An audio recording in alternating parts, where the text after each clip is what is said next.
Namaste. So when I was a child, my mom would say to me, Jess, you have the power to change the energy of a room. When you walk into the room and you're smiling and you're happy, everyone in that room is smiling and happy.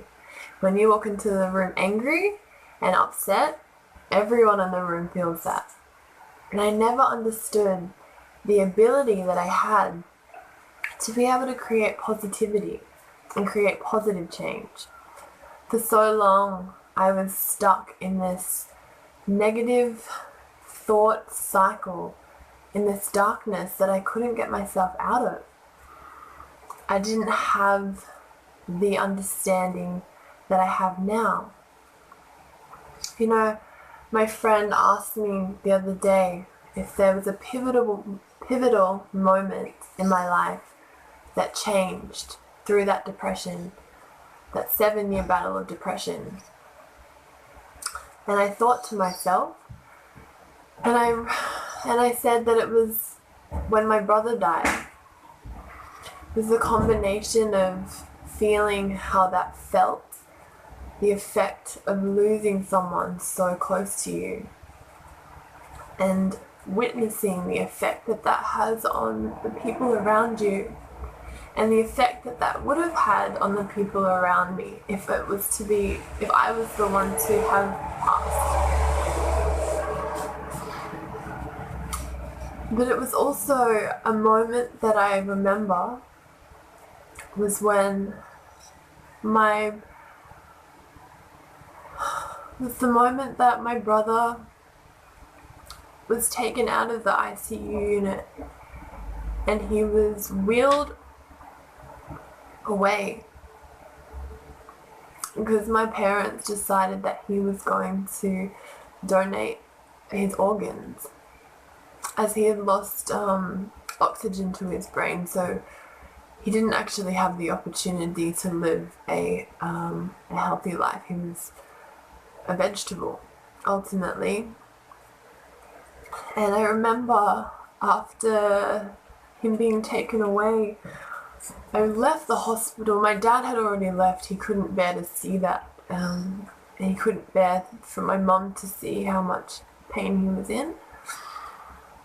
And I remember leaving the hospital and being outside and just punching and being so angry and so hurt at that fact. And my cousin coming down to see me, as my whole family had flown across the country to be with our family in that moment and then during that time. And she said to me that, Jess, your mom needs you. She doesn't want anyone else. She just needs you. And as much as I didn't want to, as much as I didn't want to face that, I went back up and I went into the ICU unit, and there was a little family room where my mom was. And I walked into the room and she was lying on a couch, huddled up in a ball, sobbing. And I remember I laid behind her and I just cuddled up to her. And even in that moment of, the most painful experience my mum had to go through, and I think that losing a child is one of the most painful experiences that we would have to go through as a human being. And I cuddled her, and for some reason, after a few moments passed, I made a joke, and we both just started laughing. And in that moment, I witnessed my ability to be able to create a shift, even during that immense amount of pain. My family couldn't understand it, I couldn't understand it, my mom couldn't understand it, but we just couldn't help but laugh. And since that moment, it's been a roller coaster of self-doubt and losing my way and finding my way and understanding and forgetting. But I keep coming back to this realization of my ability to be able to alter my reality and create the reality that I want, and my ability to be able to influence the people around me. I don't know how it feels to be anyone other than me. We all experience different things in our lives. We all go through different events, which all contain or all amount to different levels of different emotions. I don't know how it feels to be in your body. I don't know how it feels to go through the things that you've gone through. But what I do understand is I understand how it feels to lose yourself, to be stuck in that cycle of negative thoughts and self-doubt and losing the will to live, to not being able to get out of bed in the morning and face the mirror, not having a passion or a understanding of what it is that you want for yourself or what it is that you want for your life. I understand how it feels to be bullied and to be put down by people around you, by your peers, for being different.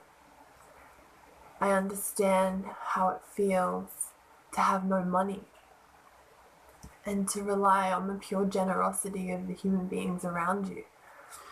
I understand how it feels to lose someone so close to you and to have to go through that grieving process. I understand how it feels to lose friends that have committed suicide and holding blame for not being there and not being a good enough friend. I understand how it feels to want to numb yourself, to not have purpose, to not have drive.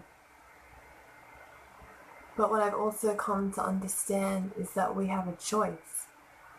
We have a choice whether we choose to continue to suffer or whether we seek guidance. What I've come to realize is that my calling in this life is to be of service to others, to provide support, to provide guidance, to provide advice, to provide nurturing, and to provide assistance in being able to create, to being able to make that shift. And so this is what I offer. This is what I offer to the world. Ultimately, it is your decision whether you choose to seek guidance or whether you choose to suffering, because in this life, pain is inevitable, but suffering isn't. And so if you feel the call, I'm here. I'm here to offer you my service and my love and my attention and my ability to relate to you in any way that I can, in any way you feel that I can, and to offer you understandings that have helped me throughout my life and to help me get out of that black hole and that darkness. Namaste.